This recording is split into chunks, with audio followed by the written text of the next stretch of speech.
Hello friends, কেমন আছো সবাই? আশা করি সবাই খুব ভালো আছো। আমিও খুব ভালো আছি। আজকে চলে এসেছি আর একটা মিনি ব্লগ নিয়ে। আজকে বাড়িতে পুজো মূলা ষষ্ঠী। তো তোমরা কারা কারা মূলা ষষ্ঠী কিভাবে হয় দেখোনি, তো শেষ পর্যন্ত মিনি ব্লগটা অবশ্যই দেখো। আমরা কিভাবে মূলা ষষ্ঠী পুজো করি সেটা তোমাদের অবশ্যই দেখাবো। আর এখন চলো, পুজো শুরু হয়ে গেছে।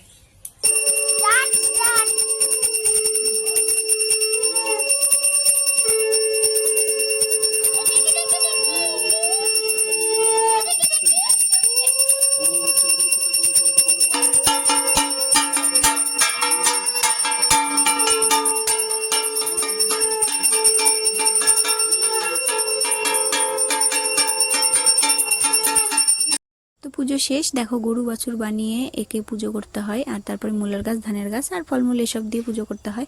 তো আমার আজকের মিনি ব্লগটা এই পর্যন্তই। মা ষষ্ঠীর জন্য একটা লাইক অবশ্যই করে দিও। সবাই খুব ভালো থেকো, সুস্থ থেকো। Bye bye.